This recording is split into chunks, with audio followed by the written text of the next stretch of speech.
ಅಧ್ಯಾಯ 16. ತಿರುಗಿ ಸಂತೋಷ. ನಿನ್ನ ರಕ್ಷಣಾ ಆನಂದವನ್ನು ನಾನು ತಿರುಗಿ ಅನುಭವಿಸುವಂತೆ ಮಾಡು. ನನ್ನಲ್ಲಿ ಸಿದ್ಧ ಮನಸ್ಸನ್ನು ಹುಟ್ಟಿಸಿ ನನಗೆ ಆಧಾರನಾಗು. ಕೀರ್ತನೆ ಅಧ್ಯಾಯ 51 ವಚನ 12. ತಿರುಗಿ ನಿನ್ನ ಮಹಿಮೆಯಿಂದಲೂ ನಿನ್ನ ರಕ್ಷಣಾ ಆನಂದದಲ್ಲಿಯೂ ನನ್ನನ್ನು ತುಂಬಿಸುವಯ್ಯ. ಎಂಥ ಉತ್ಸಾಹದಿಂದ ದೃಢಚಿತ್ತದಿಂದ ದಾವೀದನು ಪ್ರಾರ್ಥಿಸುತ್ತಾನೆ ಎಂಬುದನ್ನು ಗಮನಿಸಿರಿ. ರಕ್ಷಣೆಯ ಸಂತೋಷವನ್ನು ಮತ್ತೆ ಹೊಂದಿಕೊಳ್ಳುವುದು ಹೇಗೆ ಎಂಬುದನ್ನು ದಾವೀದನು ಚಿಂತಿಸಿ ನೋಡಿದನು. ಹಳೆ ಒಡಂಬಡಿಕೆಯಲ್ಲಿ ಒಬ್ಬ ಮನುಷ್ಯನು ತಪ್ಪು ಮಾಡಿದಾಗ ಅವನು ದೋಷ ಪರಿಹಾರಕ್ಕಾಗಿ ಬಲಿಯಾಗಿ ಅರ್ಪಿಸಲು ಆಡನ್ನೋ ಎಳೆ ಕರುವನ್ನೋ ಅಥವಾ ಪಾರಿವಾಳವನ್ನು ತೆಗೆದುಕೊಂಡು ಬರಬೇಕಾಗಿತ್ತು. ಅದನ್ನು ಯಾಜಕನ ಕೈಯಲ್ಲಿ ಕೊಟ್ಟು ಬಲಿಪೀಠದಲ್ಲಿ ಅದನ್ನು ಬಲಿ ಅರ್ಪಿಸಬೇಕಿತ್ತು. ರಕ್ತಧಾರೆ ಇಲ್ಲದೆ ಪಾಪ ಪರಿಹಾರವಿಲ್ಲವೆಂದು ಸತ್ಯವೇದವು ಸ್ಪಷ್ಟವಾಗಿ ತಿಳಿಸುತ್ತದೆ. ಪ್ರಾಣಿ ಪಕ್ಷಿಗಳ ರಕ್ತದಿಂದ ಮನುಷ್ಯನ ಪಾಪಗಳು ಕ್ಷಮಿಸಲ್ಪಡುತ್ತಿದ್ದವು, ಪಾಪಗಳನ್ನು ಮುಚ್ಚಿಬಿಡುತ್ತಿದ್ದರು. ಒಬ್ಬ ಮನುಷ್ಯನು ಪಾಪ ಮಾಡಿದಾಗ ತನ್ನ ಪಾಪ ಕ್ಷಮಾಪಣೆಗಾಗಿ ಬಲಿಗಾಗಿ ಆಡನ್ನು ತೆಗೆದುಕೊಂಡು ಪರಿಶುದ್ಧ ಸ್ಥಳದಲ್ಲಿರುವ ಬಲಿಪೀಠದ ಬಳಿ ತರುತ್ತಿದ್ದನು. ತನ್ನ ಕೈಗಳನ್ನು ಅದರ ಮೇಲೆ ಇಡುತ್ತಿದ್ದನು, ತನ್ನ ಪಾಪಗಳನ್ನೆಲ್ಲ ಅದರ ಮೇಲೆ ಹೊರಿಸುತ್ತಿದ್ದನು. ಆ ಆಡು ಬಲಿಯಾಗುತ್ತಿತ್ತು. ಆಡಿನ ರಕ್ತವನ್ನು ಯಾಜಕನು ತೆಗೆದುಕೊಂಡು ಪಾಪ ಮಾಡಿದವನ ತಲೆಯ ಮೇಲೆ ಚಿಮುಕಿಸುತ್ತಿದ್ದನು. ಆಗ ಅವನ ಪಾಪವು ನೀಗಿ ಅವನು ಶುದ್ಧವಾಗುತ್ತಿದ್ದನು. ಇದು ನ್ಯಾಯ ಪ್ರಮಾಣದ ಕಾಲದಲ್ಲಿ ದೇವರಿಂದ ಕೊಡಲ್ಪಟ್ಟ ಒಂದು ಕಟ್ಟಳೆಯಾಗಿತ್ತು.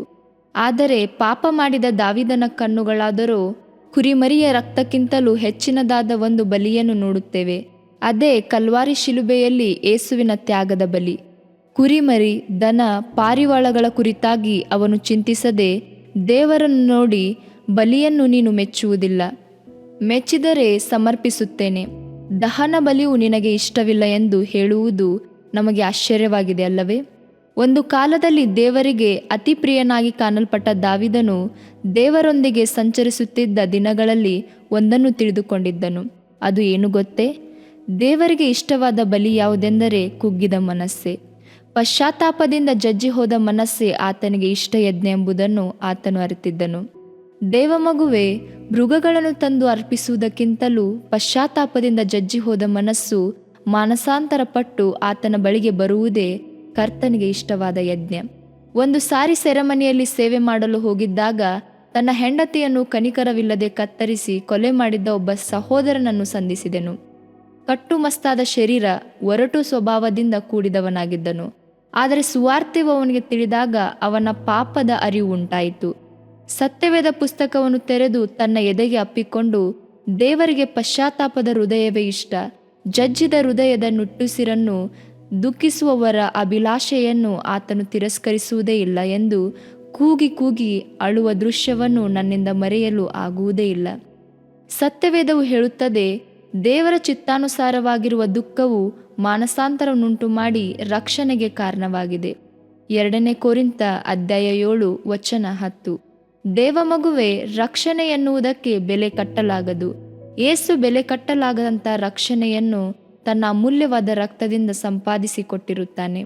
ಪರಲೋಕ ದೇವರ ಅಮೂಲ್ಯವಾದ ತ್ಯಾಗವು ನಮ್ಮ ಬಿಡುಗಡೆಗಾಗಿ ಮಾರ್ಗವಾಯಿತು. ಹೀಗಿರುವಾಗ ಇಷ್ಟು ದೊಡ್ಡ ರಕ್ಷಣೆಯನ್ನು ಕುರಿತು ಚಿಂತಿಸದೆ ಹೋದರೆ ಬರುವ ದಂಡನೆಯನ್ನು ಹೇಗೆ ತಪ್ಪಿಸಿಕೊಂಡೆವು? ಆದುದರಿಂದ ಸಹೋದರರೇ, ದೇವರ ಕನಿಕರವನ್ನು ನಿಮ್ಮ ನೆನಪಿಗೆ ತಂದು ನಿಮ್ಮನ್ನು ಬೇಡಿಕೊಳ್ಳುವುದೇನೆಂದರೆ, ನೀವು ನಿಮ್ಮ ನಿಮ್ಮ ದೇಹಗಳನ್ನು ದೇವರಿಗೆ ಮೀಸಲಾಗಿಯೂ ಮೆಚ್ಚುಗೆಯಾಗಿಯೂ ಇರುವ ಸಜೀವ ಯಜ್ಞವಾಗಿ ಅರ್ಪಿಸಿರಿ. ರೋಮಾಪುರದವರೆಗೆ ಬರೆದ ಪತ್ರಿಕೆ ಅಧ್ಯಾಯ 12 ವಚನ 1. ಇದರಿಂದ ನಿನ್ನ ದೇಹಕ್ಕೆ ಆರೋಗ್ಯವು, ಎಲುಬುಗಳಿಗೆ ಸಾರವು ಉಂಟಾಗುವವು. ಜ್ಞಾನೋಕ್ತಿಗಳು 3ನೇ ಅಧ್ಯಾಯ 8ನೇ ವಾಕ್ಯ.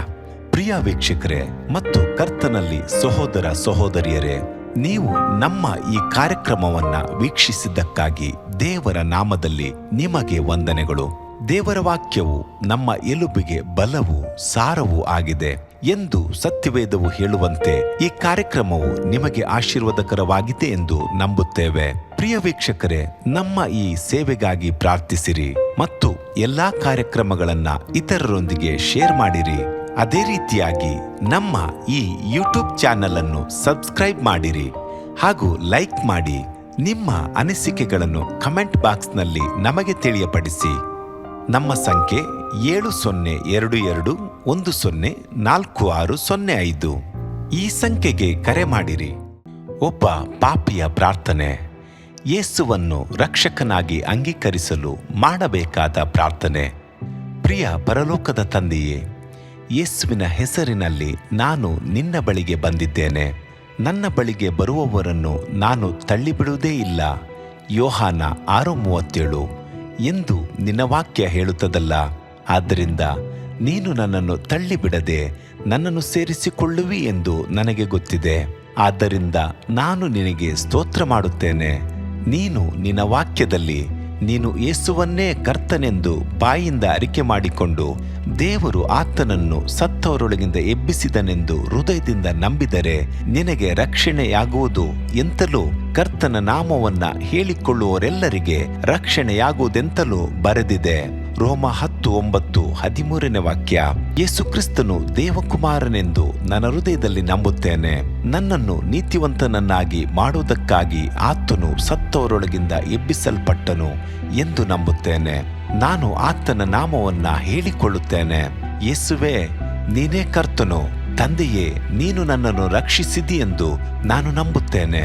ನಿನ್ನ ವಾಕ್ಯವು ಹೇಳುತ್ತದೆ, ಮನುಷ್ಯನು ಹೃದಯದಿಂದ ನಂಬುವುದರ ಮೂಲಕ ನೀತಿಯು ದೊರಕುತ್ತದೆ, ಬಾಯಿಂದ ಅರಿಕೆ ಮಾಡುವುದರ ಮೂಲಕ ರಕ್ಷಣೆಯಾಗುತ್ತದೆ. ರೋಮ 10:10. ನಾನೀಗ ನನ್ನ ಹೃದಯದಲ್ಲಿ ನಂಬುತ್ತೇನೆ ಹಾಗೂ ಯೇಸುವೇ ನನ್ನ ಕರ್ತನೆಂದು ಅರಿಕೆ ಮಾಡುತ್ತೇನೆ. ಆದುದರಿಂದ ನಾನೀಗ ರಕ್ಷಣೆ ಹೊಂದಿದ್ದೇನೆ. ಅಪ್ಪಾ ತಂದೆಯೇ, ನಿನಗೆ ಸ್ತೋತ್ರ. ಲೂಕನು ಬರೆದ ಸುವಾರ್ತೆ 11ನೇ ಅಧ್ಯಾಯದಲ್ಲಿ ಬರೆದಿರುವಂತೆ, ನಿಮ್ಮಲ್ಲಿ ತಂದೆಯಾದವನು ಮೀನನ್ನು ಕೇಳುವ ಮಗನಿಗೆ ಮೀನು ಕೊಡದೆ ಹಾವನ್ನು ಕೊಡುವನೆ? ಅಥವಾ ತತ್ತಿಯನ್ನು ಕೇಳಿದರೆ ಚೇಳನ್ನು ಕೊಡುವನೆ? ಹಾಗಾದರೆ ಕೆಟ್ಟವರಾದ ನೀವು ನಿಮ್ಮ ಮಕ್ಕಳಿಗೆ ಒಳ್ಳೆ ಪದಾರ್ಥಗಳನ್ನ ಕೊಡಬಲ್ಲವರಾದರೆ ಪರಲೋಕದಲ್ಲಿರುವ ನಿಮ್ಮ ತಂದೆಯು ತನ್ನನ್ನು ಬೇಡಿಕೊಳ್ಳುವವರಿಗೆ ಎಷ್ಟೋ ಹೆಚ್ಚಾಗಿ ಪವಿತ್ರಾತ್ಮ ವರವನ್ನ ಕೊಡುವವನಲ್ಲವೇ ಅಂದನು.